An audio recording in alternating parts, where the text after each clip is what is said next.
She hit me not once, but twice. In a packed concert, surrounded by hundreds of people. And the worst part? She acted like I was the problem. I didn't react, not immediately. But in that moment, standing there, with music blasting and lights flashing, I made a decision. A quiet one. The kind of decision you don't announce. You just wait. Intro CTA. Before we get into this story, if you enjoy real-life revenge stories that feel like movies, hit that like button, subscribe, and drop a comment. Was this justified or too far? Because trust me, by the end of this series, you're going to have an opinion. Detailed cinematic build-up. This happened years ago. But even now, I can still hear the music. I can still feel the bass in my chest. And I can definitely remember her face. The setup. It was one of those nights you actually look forward to all week. Not because something crazy was supposed to happen, but because everything felt easy. Simple. Me, my buddy Jake, and our wives had planned this for weeks. A rock concert. Not the wild, chaotic kind with teenagers shoving each other and spilling drinks everywhere. This was different. This was a crowd of people who had grown up with the music.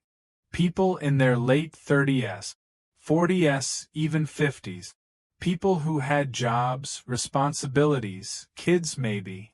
And for one night they just wanted to stand there, drink something cold, and enjoy the music they loved. We got there early. Not too early to be awkward, but early enough to get a good spot. Front section, floor area. Close enough to feel the energy, but not crushed up against the stage. Perfect. Jake nudged me as we stood there. Man, this is already better than the last one, he said, laughing. I smirked. Yeah, no one's trying to start a mosh pit yet. Our wives were just behind us, smiling, relaxed. No stress. No tension. Just music, chatter, and that low hum of excitement in the air. The crowd vibe. The thing about that night was how respectful everyone was. You don't realize how rare that is until you experience it. People gave each other space. If someone bumped into you, they'd immediately turn around. Hey man, sorry about that. Drinks stayed in hands. Feet stayed mostly unstepped on. It was calm, but in a good way. A guy next to me leaned over at one point and said, Man, I love crowds like this.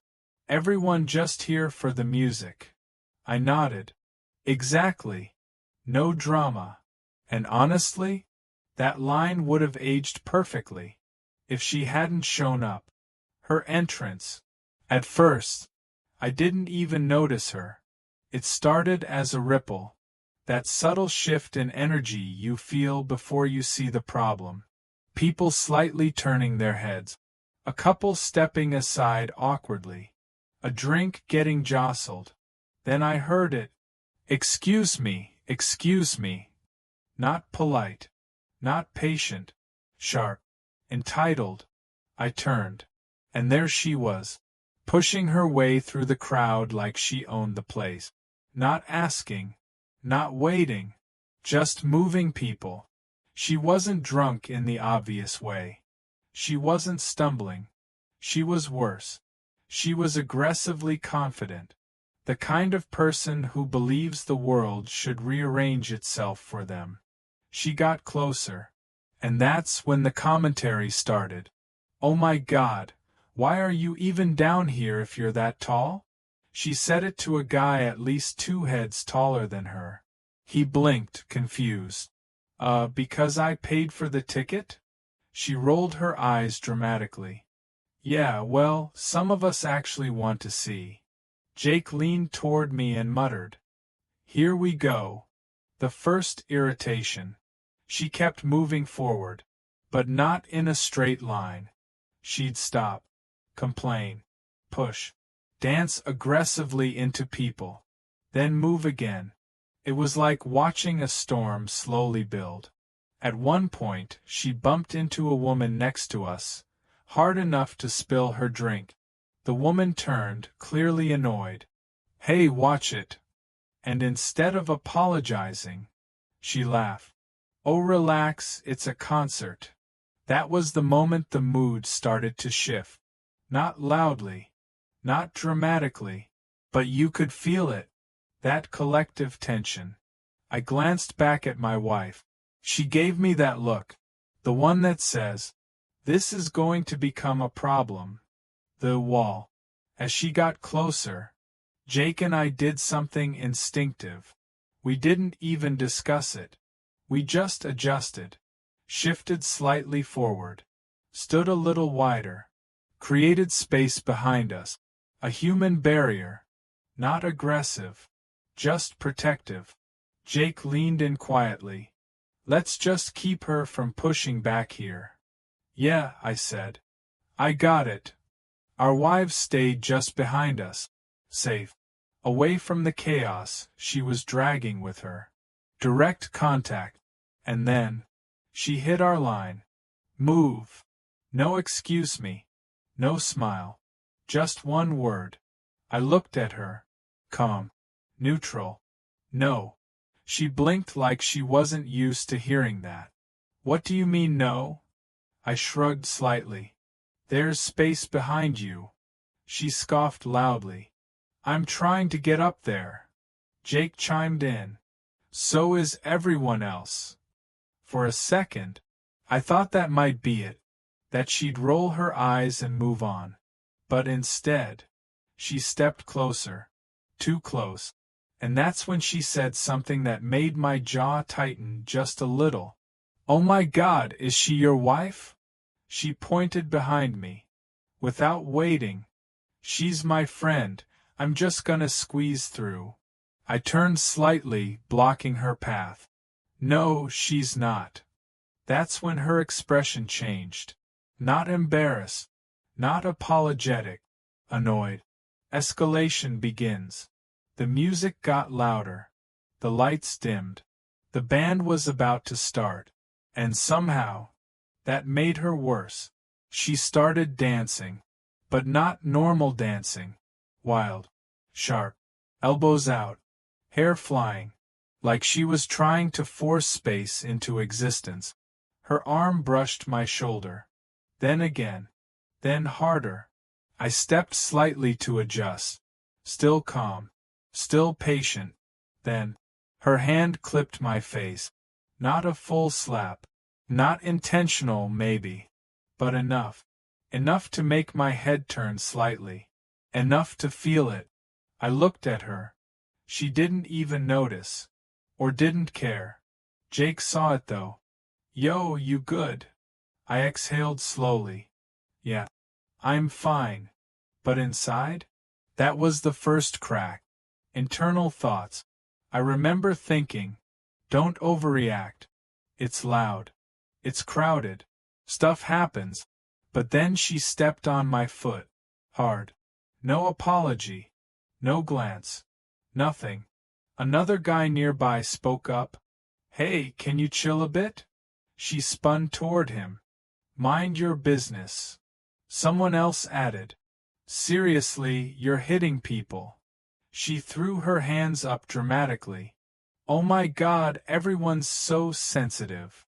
That's when I realized. This wasn't an accident. This was who she was. The second hit built up. Minutes passed. Or maybe seconds. Time felt weird in that moment. The music started. The crowd cheered. Energy surged. And she got even worse. More movement. More pushing. More contact. I tried to ignore it. Focused on the stage. The music. Anything else. And then. It happened again. Her hand came across. And this time. It landed. On my face. Clear. Sharp. Unmistakable. Not hard enough to injure. But hard enough to send a message. I froze. Just for a second. And slowly, I turned my head toward her. Cliffhanger end, stop point. She wasn't even looking at me. She had already turned away, arguing with someone else, completely unaware of what she had just done. And in that moment, standing there, face still stinging, heart rate rising, something shifted inside me. Not anger. Not yet. Something quieter, more controlled. I glanced down at the drink in my hand, then back at her, and a thought crossed my mind. Clear, precise, dangerously calm. All right, she hit me. Again. And didn't even look back. Didn't apologize. Didn't care. But what she didn't realize was that I had already stopped reacting. Because at that point, I wasn't dealing with her anymore. I was thinking, planning, waiting. Short CTA. If you've ever dealt with someone like this, drop a comment. I know this type. And let's get back into it. The shift. That second hit. It didn't hurt as much physically. But mentally? That was the moment everything changed. I didn't say anything. Didn't raise my voice. Didn't shove her back. I just stood there. Till. Quiet. Jake leaned in. Bro, that was not an accident. I know, I said. My voice was calm. Too calm. Behind me, my wife touched my arm lightly. You okay? I nodded once. Yeah. But I wasn't focused on them anymore. I was watching her. Observing the target. She had turned her back to me again. Already arguing with someone else. Hands in the air. Voice loud. That's not my fault. People need to stop being so dramatic. The guy she was yelling at shook his head and just turned away. He was done. Everyone was. And that's when I noticed something small. Something almost insignificant. Her purse. It was hanging off her shoulder. Loose. Unzip. Bouncing around as she moved. And inside, I could see it. Her phone. Not tucked away. Not protected. Just sitting there. Careless. The decision. I looked down at my drink. A large beer. Still mostly full. Cold. Heavy. Then I looked back at her. Still flailing. Still pushing. Still completely unaware of the space she was invading. And that quiet thought from before came back. Clearer this time. Stronger. She doesn't listen. She doesn't stop. She doesn't care. So why should I? Jake noticed the look on my face. Hey, what are you thinking? I didn't answer right away. I just took a slow breath, adjusted my grip on the cup, and said quietly, nothing.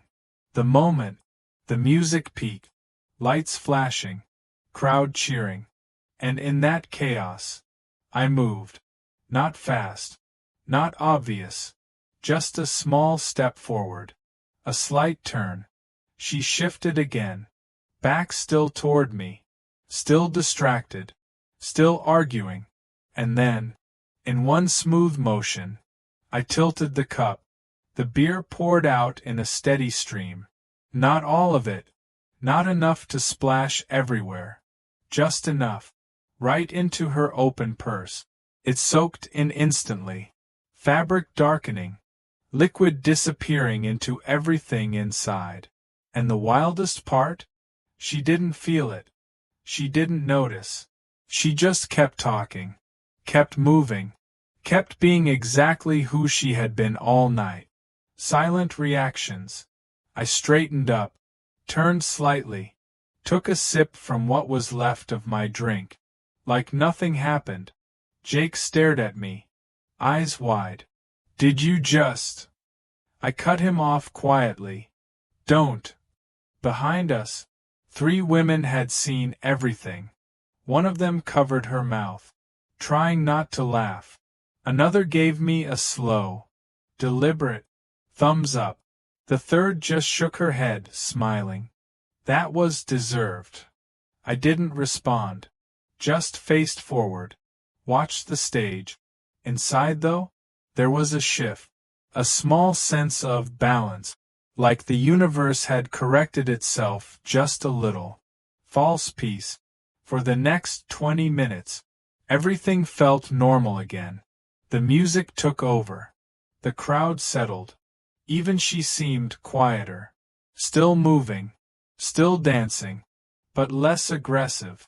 Less confrontational. Or maybe I just stopped paying attention. Either way, the tension faded. Jake leaned over again. Okay. I'm not gonna lie. That was kind of genius. I smirked slightly. Let it go. My wife nudged me from behind. What are you two whispering about? Nothing, I said. And for a moment, it really did feel like nothing. Like it was over. First strange event. Then, she reached into her purse. Casually at first. Not even looking. Her hand went in. Pause. Then froze. Her expression changed. Confusion. She pulled her hand out slowly. Wet. She stared at it. Turned it slightly under the flashing lights. What? She reached in again. Deeper this time. And when she pulled her hand out, it was dripping. That's when the panic started. Second event, escalation. She yanked the purse open wider, looked inside, and froze. Are you kidding me? Her voice cut through the music. Sharp. Loud. People turned. She started pulling things out. One by one. Wallet. Soaked. Makeup. Ruined. Receipt. Destroyed. And then, her phone. She held it up. Liquid dripping from the edges. Screen flickering faintly. No, no, no, no, no. She pressed the button. Nothing. Pressed it again. Harder. Still nothing. Her breathing changed. Faster. Higher. This is not funny. She spun around, looking at everyone. Anyone. Who did this? Silence. No one answered. People just looked away. Shrugged. Ignored her. She pointed randomly. Was it you? The guy she accused shook his head. I don't even know you. She turned again. More frantic now. My phone is dead. It was fine. Her voice cracked slightly. And that's when she looked at me. Directly. I held up my drink slightly. Still with some beer left. Calm. Unbothered. Then I turned my back to her. Confusion and chaos. She stood there for a second, processing, then stormed off toward security. We could still hear her from a distance. This is harassment. Someone poured something in my bag. Jake leaned in. This might get interesting. A few minutes later, we saw her again, talking to two security guards, animated, frustrated, pointing back toward the crowd. One of the guards looked over briefly, then back at her, and then, he laughed. Not loudly, but enough. The other guard shrugged, said something we couldn't hear, and just like that, they walked away, leaving her standing there, alone. The realization begins. She looked down at her phone again, pressed it, shook it. Nothing. Her shoulders dropped slightly, and for the first time that night, she looked small, not loud, not confident, just stuck. She turned slowly, scanning the crowd again, and her eyes landed on me. This time, longer, studying, thinking, like something wasn't adding up, like a piece of the puzzle had just shifted. I didn't move, didn't react, just stood there, calm, and that's when it hit her. Not fully, not clearly, but enough. Enough to make her pause. Enough to make her question. Enough to make her realize. Something wasn't right. She looked at me. And for the first time all night, she stopped talking. Stopped moving. stopped pretending. Because in that moment, everything finally started to make sense. And when it did, her entire night collapsed. Full reveal and emotional ending. The connection. She didn't come at me immediately. That's what made it different. She just stood there, a few steps away, holding her soaked purse like it didn't belong to her anymore. Her eyes moved. From me. To my drink. Back to me again. Not angry yet. Not loud. Thinking. You could see it happening. That slow, uncomfortable process where the brain starts connecting dots it doesn't want to connect. Her lips parted slightly, like she was about to say something, then stop, because deep down, she already knew. Internal collapse. She looked back into her purse again, like maybe, just maybe, this time it would be different. It wasn't. Her phone was still dead. Her stuff still soaked. Everything still ruined. And now, there was no one to blame immediately. No obvious culprit. No proof. Just a growing realization. Her breathing changed again. Not fast like panic. Not loud like anger. Heavy. Controlled. Like someone trying not to lose it in public. The standoff. She stepped closer. Not aggressively this time. Carefully. Did you see anything? Her voice was different. Lower. Uncertain. I looked at her. Neutral. No. Just one word. She stared at me. Trying to read something. Anything. But I gave her nothing. No smirk. No reaction. No guilt. Just calm. And that made it worse. Chaos builds outside. The concert ended not long after. Lights came on. Crowds started moving. People laughing. Talking. Reliving moments. But she wasn't part of that anymore. She was stuck in her own situation. We made our way out slowly with everyone else. And when we stepped outside, the night air hit different. Cool. Quiet. Real. That's when I saw her again. Standing near the curb. Alone. The real consequences. She was asking people, "Hey, can you call me an Uber?" Most people ignored her. Some shook their heads. One guy said, "Don't you have your phone?" She forced a laugh. "It's not working." He shrugged and walked away. Another group passed. She tried again. "Please, I just need a ride." This time someone stopped, pulled out their phone, started typing. "What's your address?" She hesitated, then gave it. And for a moment, it looked like things might stabilize. But then, "Hey, it says surge pricing. You okay with that?" She frowned. "How much?" The guy showed her. Her face dropped.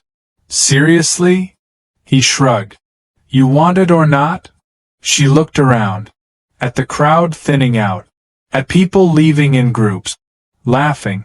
Getting into cars. And then back at her soaked purse. "Yeah, fine."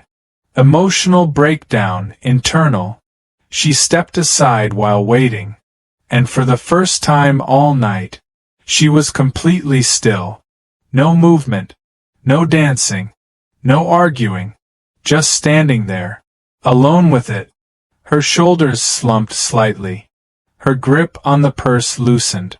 She looked down at it again, shook her head, and under her breath, "This is unbelievable." But there was no fire in it anymore. No anger. Just defeat. Full realization. And then, she looked up again. At me. Standing a short distance away with Jake and our wives, laughing quietly, talking like nothing happened. Normal. Her eyes locked onto mine. And this time, there was no confusion, no questioning, just understanding. Clear. Sharp. Unavoidable. She didn't say anything. Didn't come over. Didn't accuse. Because she couldn't prove it. And maybe, just maybe, she knew why. The silent respect twist. Something unexpected happened in that moment. Her expression shifted. Not to anger, not to revenge, but to something else. Recognition. Like she was thinking, all right, I see what you did. Not approval, not forgiveness, but respect. The kind you give someone when you realize they played the situation better than you did. Chaos fades. Her ride pulled up. She opened the door slowly, still holding that ruined purse. Paused for a second, then got in. Door closed. Car drove off. And just like that, she was gone. Silence returns. The street felt quieter, cleaner somehow. Jake exhaled. Man, that was wild. I nodded slightly. Yeah.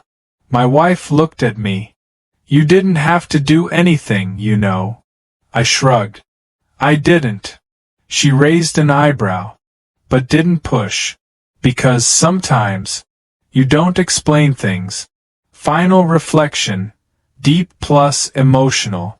On the drive home, I kept thinking about it. Not the revenge, not the moment, but the build-up. How someone can walk into a space, ignore everyone around them, disrespect people, push boundaries, and expect nothing to happen. And then when something does happen, it feels unfair. But it's not. It's just delayed. Consequences don't always show up immediately. Sometimes, they wait. Quietly. Just like I did. Life lesson, powerful ending. That night taught me something simple. You don't always need to react loudly. You don't need to argue. You don't need to prove a point. Sometimes, the most effective response is the one no one sees coming. Final line. And the thing is, she never heard me say a word, but she understood everything. Final CTA. If you made it to the end, drop a comment. Worth it or too far? And don't forget to like, subscribe, and turn on notifications, because the next story might be even crazier.